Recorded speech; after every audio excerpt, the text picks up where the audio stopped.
Hello everyone, तो सिविजन में आपका फिर से स्वागत है। तो दोस्तों, जैसा कि थंबनेल में आपने देखा ही होगा कि आज मैं बात करने वाला हूं स्वामी आत्मानंद स्कूल में विभिन्न पदों पर भर्ती के बारे में। किसी एक जिले पर इतनी सारी भर्ती आना आम बात नहीं है। तो इस वीडियो में बताऊंगा कि क्या इसमें हिंदी माध्यम के अभ्यर्थियों को भी मौका दिया गया है, और अगर नहीं तो इसके बारे में भी हम बात करेंगे। साथ ही आवेदन की प्रक्रिया क्या होगी, क्या योग्यता रखी गई है, किस प्रकार से इसमें नियम कानून व शर्तें हैं, इन सारी चीजों के बारे में जानकारी मैं आपको इस वीडियो में देने वाला हूं। तो अगर आप वीडियो पे नए हैं तो पहले जगह लाइक शेयर एंड सब्सक्राइब कर लीजिए, तभी आने वाली वीडियोस की नोटिफिकेशन आपको मिल पाएंगे। तो दोस्तों, बिना किसी देरी के हम बढ़ते हैं हमारे आज के वीडियो की ओर। तो दोस्तों, आप स्क्रीन पर ऑफिशियल पीडीएफ देख पा रहे होंगे जो कि कबीरधाम जिले के अंतर्गत आई है। नोटिफिकेशन है 20 जून 2025 का, अर्थात आज ही का नोटिफिकेशन है। तो बड़ी ताजा खबर मैं आपके सामने लेकर आ रहा हूं। तो देखिए, टोटल 8 स्वामी आत्मानंद स्कूल में, जो कि सिर्फ कबीरधाम जिले के अंतर्गत है, यहाँ पर विभिन्न पदों पर भर्ती आई होंगी और ये पद होने वाले हैं 70+, जो कि अच्छी खासी वैकेंसी है। तो इसके लिए आपको आवेदन 30 जून 2025 तक स्पीड पोस्ट के माध्यम से जमा करना होगा। देख सकते हैं आप, स्पीड पोस्ट के माध्यम से। ठीक है, अब देखिए, तो इसमें क्या क्या पोस्ट हैं, कितनी वेतनमान है और क्या योग्यता रखी गई, सारी चीजों की जानकारी मैं देने वाला हूं। तो चलिए, सबसे पहले आते हैं कार्यालय स्वामी आत्मानंद अंग्रेजी माध्यम विद्यालय लोहारा में। ठीक है, तो इसमें व्याख्याता की पदों की अगर मैं बात करूं तो व्याख्याता भौतिक, व्याख्याता रसायन और व्याख्याता वाणिज्य और व्याख्याता वाणिज्य है ना, यहाँ पर दिया गया है। जिसमें से अनारक्षित एक, इसमें अनुसूचित जनजाति के लिए एक और अनारक्षित एक, यहाँ पर इस प्रकार से व्याख्याता के पदों को यहाँ पर बांटा गया है। अब देखिए, यहाँ पर क्लियरली मेंशन किया गया है कि इसमें कौन से अभ्यर्थी डाल सकते हैं। तो इसमें अंग्रेजी माध्यम अगर जिसके बगल में लिख दिया गया है तो क्लियरली यहाँ पर ये है कि केवल और केवल अंग्रेजी माध्यम के अभ्यर्थी इसमें अप्लाई कर पाएंगे, और जहां पर नहीं लिखा है वहां पर हिंदी माध्यम के अभ्यर्थियों को मौका मिलेगा। जैसे कि व्याख्याता हिंदी या व्याख्याता संस्कृत अगर किसी में भी आता है तो वहां पर अंग्रेजी माध्यम होना ये जरूरी नहीं है। इन दो चीजों को छोड़कर बाकी सब में अंग्रेजी माध्यम रखा गया है। तो हर वीडियो में मैं यही बातें रख रहा हूं कि अगर इतने सारे पदों पर आपने भर्ती लाई है तो कहीं ना कहीं थोड़े से पोस्ट कम से कम हिंदी माध्यम के अभ्यर्थियों को भी दिया जाना चाहिए, जिससे अगर आपके पास योग्यता है और आपको योग्यता दिखाने का ही यहाँ पर मौका नहीं मिल रहा है तो इससे बुरी बात और क्या हो सकती है। मैं हर वीडियो में यही बात कर रहा हूँ क्योंकि हिंदी माध्यम के अभ्यर्थियों के साथ कहीं ना कहीं यहाँ पर गलत चीजें देखने को मिल रही हैं। मैं ऐसा नहीं कह रहा कि पूरा का पूरा हिंदी मीडियम में को भी अप्लाई कर दो। अगर इंग्लिश मीडियम में है और आपको अपनी वैल्यू बनानी है तो ठीक है, अच्छी बात है कि आप अंग्रेजी माध्यम के अभ्यर्थियों को मौका दे रहे हैं। लेकिन यहाँ पर ये बात कहाँ तक सही है कि आप हिंदी माध्यम के अभ्यर्थियों को सीधा नेग्लेक्ट कर दे रहे हैं। ऐसा लग रहा है जैसे कि उनकी कोई वैल्यू है ही नहीं। उनके पास डिग्री है, एक्सपीरियंस है ना, फिर भी उनको यहाँ पर मौका नहीं मिल पा रहा है। तो यहाँ पर आपको क्या लगता है कि उनके पास पढ़ाने की या अंग्रेजी समझ पाने की क्षमता नहीं है? तो चलिए, इस बात पर मैं एक नई वीडियो लाऊंगा। आज अगर इस बारे में बात करूंगा तो वीडियो बहुत लंबी हो जाएगी। तो चलिए, बिना किसी देरी के हम बढ़ते हैं हमारे आज के वीडियो की ओर। तो चलिए, इसमें क्या रखा गया है, वेतनमान रखा गया है 38,100। देखिए, सब में व्याख्याता में 38,100 रखा गया है। वहीं मान्यता प्राप्त बोर्ड विश्वविद्यालय से संबंधित विषय में 50% आपका पास न्यूनतम होना चाहिए।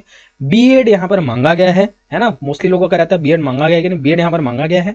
हिंदी व संस्कृत को छोड़कर सभी कक्षा अंग्रेजी माध्यम से उत्तीर्ण हो, यहाँ पर क्लियरली मेंशन है। वह अंग्रेजी और हिंदी के लिए स्नातक में अंग्रेजी साहित्य हिंदी साहित्य होना अनिवार्य है। ठीक है, अब वहीं प्रधान पाठक पूर्व माध्यमिक शाला अंग्रेजी माध्यम यहाँ पर लिखा गया है। इसी प्रकार से सारे पोस्ट यहाँ पर बांटे गए हैं। ठीक है, तो यहाँ पर भी स्नातक या पीजी में क्या रहना चाहिए, आपका 50% होना चाहिए, है ना। ये सारे नियम यहाँ पर दे दिए गए हैं। तो मैं इसकी जो पीडीएफ है आपको मेरे टेलीग्राम चैनल पर दे दूंगा। आपको अच्छे से एनालिसिस करना है। प्रत्येक पद के लिए अलग योग्यता मांगी गई है। तो ये संभव नहीं है कि मैं सारी की सारी चीजों को अच्छे से यहाँ पर बताते रहूं, अन्यथा वीडियो बहुत लंबी हो जाएगी। फिर भी कुछ को मैं यहाँ पर डील कर देता हूँ। नियम शर्तें आपको अंत तक देखना है। वो जो चीजें मैं बताने वाला हूँ वो आपके लिए बहुत ज्यादा इंपॉर्टेंट होने वाली है। तो वही शिक्षक विज्ञान अंग्रेजी माध्यम में आया है ना, 35,400 इसकी जो है वेतनमान रखा गया है। इसमें ग्रेजुएशन रखा गया है। वहीं बीएड आपके पास होना चाहिए, है ना, और साथ ही साथ टेट माध्यमिक स्तर उत्तीर्ण होना चाहिए। तो इन सभी चीजों को आप अच्छे से ध्यान रखेंगे। अगर आप इसके लिए एलिजिबल है तभी आप आवेदन भरिएगा। वहीं इसके लिए पोस्ट है सहायक शिक्षण विज्ञान, है ना, अनारक्षित एक है, अनुसूचित जनजाति के लिए एक है, 25,300। इसमें रखा गया है केवल और केवल 12वीं पास, वो भी अंग्रेजी माध्यम में, और वो भी 50% के साथ। वहीं डीएड या डीएलएड आपके पास है तो आप इसके लिए योग्य है। और टेट प्राथमिक स्तर भी उत्तीर्ण होना चाहिए। टेट बोलो या सीजी टेट, आपका प्राथमिक स्तर उत्तीर्ण होना चाहिए। वहीं सहायक शिक्षक कला के लिए यहाँ पर आरक्षित एक पोस्ट है, 25,300 यहाँ पर सैलरी होने वाली है। 12वीं पास आपके पास होना चाहिए 50% के साथ, आपके पास डीएड डीएलएड की डिग्री होनी चाहिए, साथ ही साथ सीजी टेट प्राथमिक स्तर आपके पास होना चाहिए। ठीक इसी प्रकार सहायक शिक्षक विज्ञान प्रयोगशाला के लिए अनारक्षित 2 पोस्ट है, 25,300 इसकी सैलरी होने वाली है। 12वीं पास और 50% के साथ विज्ञान और गणित में उत्तीर्ण होना यहाँ पर अनिवार्य है। तो इसी प्रकार से सारे विद्यालयों में भी विभिन्न पद आए हुए हैं, देख सकते हैं। सेम इसी प्रकार से व्याख्याता शिक्षक सामाजिक विज्ञान, सहायक शिक्षक विज्ञान, है ना, इसी प्रकार से पोस्ट आए हैं, आप देख सकते हैं। तो कौन कौन से में आए हैं, बोरला में, पंडरिया में, देख सकते हैं कितने सारे पोस्ट हैं। वहीं कवर्धा में और चिल्फी में, फिर आता है पिपरिया में, और फिर पूड़ी में, फिर आता है कवर्धा में। ठीक है, तो इस प्रकार से लगभग 70+ पोस्ट आपको यहाँ पर देखने को मिलेंगे, जो कि अच्छी खासी वैकेंसी है। ठीक है, तो चलिए नियम कानून शर्तों को आपको अच्छे तरह से जानना है। तो चलिए, इसमें न्यूनतम आयु रखी गई है 1 जनवरी 2025 की स्थिति में आपकी आयु की गणना की जाएगी। न्यूनतम आयु है 21 वर्ष, वहीं अधिकतम आयु 35 वर्ष। लेकिन छत्तीसगढ़ के स्थानीय मूल निवासियों को, जैसा कि आपको पता है कि शासन द्वारा विशेष आयु में छूट दी जाती है, तो आप अगर 40 के भी हैं तो यहाँ पर आपको एलिजिबिलिटी यहाँ पर होगी आपकी, है ना। तो जिला स्तरीय सेजेस समिति विज्ञापित पदों की संख्या में कमी और वृद्धि हो सकती है, ये इनको पर है। आवश्यक दस्तावेज आप यहाँ पर देख सकते हैं, है ना, क्या क्या आपके पास होना चाहिए जिस पोस्ट के लिए आप अप्लाई कर रहे हैं। चलिए, अब आपकी मेरिट सूची कैसे बनेगी। तो व्याख्याता के लिए आपकी 12वीं का 10%, स्नातक का 40% और पीजी का 50%। ठीक है, मतलब आपने 12वीं में जितने अंक पाया है उसके आधार पर 10% यहाँ पर वेटेज है। वहीं ग्रेजुएशन में जितना पाया उसके आधार पर 40% का वेटेज है। पोस्ट ग्रेजुएशन में जितना पाया उसके आधार पर 50% का वेटेज है। शिक्षक में यहाँ पर 40% व 60% ग्रेजुएशन में, सहायक शिक्षक में 10वीं में 40% और 12वीं में 60% के आधार पर यहाँ पर आपकी मेरिट सूची बन जाएगी। अब देखिए, ये बात है कि यहाँ पर कोई भी साक्षात्कार का प्रावधान यहाँ पर नहीं रखा गया है। अगर इससे संबंधित कोई भी नया नियम आते हैं तो यहाँ पर आपको ऑफिशियल कवर्धा साइट में, है ना, मिल जाएगी। चलिए, ये सभी चीजों को आपको पढ़ लेना है ना। अब देखिए, आवेदक को कैसे, पॉइंट 13, आवेदक को लिफाफे के ऊपर स्पष्ट शब्दों में आवेदित पद का नाम, विषय एवं माध्यम लिखना होगा। ठीक है, और लेकिन यदि आप विभिन्न पदों पर अप्लाई करते हैं और विभिन्न पदों पर आपका सिलेक्शन होता है तो सबसे टॉप का जो पोस्ट होगा ना वही आपका मान्य होगा, बाकी सब ऑटोमेटिकली निरस्त हो जाएगा। और अगर आपको अलग अलग पदों पर भर्ती के लिए आवेदन करना है तो प्रत्येक के लिए अलग आवेदन करना होगा। और आवेदन किसके लिए आप कर रहे हैं तो लिफाफे में सबसे स्टार्टिंग में ऊपर में ही आपको वो लिखना होगा। ठीक है, तो यहाँ पर देखिए सारे के सारे नियमों को आप यहाँ पर से देख पाएंगे, है ना। कुछ भी चीजें अगर आपको इसमें डाउट होती है, देखिए यहाँ पर पॉइंट नंबर 26 को आपको देखना है।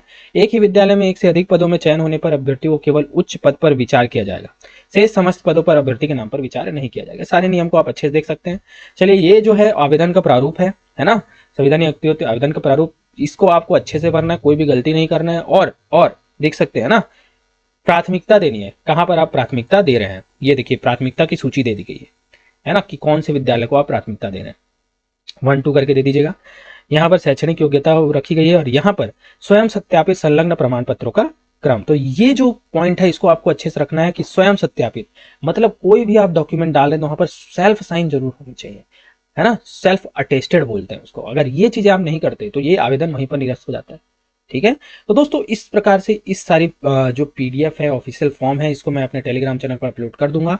आपको वहां पर जाना है, क्लिक करना है और मेरे टेलीग्राम चैनल पर सभी चीजों को आप देख सकते हैं। इससे संबंधित यदि आपके कोई डाउट है तो मुझसे पर्सनली भी आप मैसेज करके पूछ सकते हैं। मैं कोशिश करता हूँ कि आपकी ज्यादा से ज्यादा हेल्प कर सकूँ। तो दोस्तों इसी प्रकार से आज की मेरी वीडियो खत्म होती है और आने वाली वीडियोस की अगर आपको नोटिफिकेशन चाहिए तो यार सब्सक्राइब ठोको और लाइक करो और शेयर करो और कमेंट बॉक्स में बताओ कि आपको मेरी वीडियोस कैसी लगती हैं। तो दोस्तों आज के मेरी वीडियो पर बने रहने के लिए धन्यवाद। मिलते हैं अपने नेक्स्ट वीडियो में।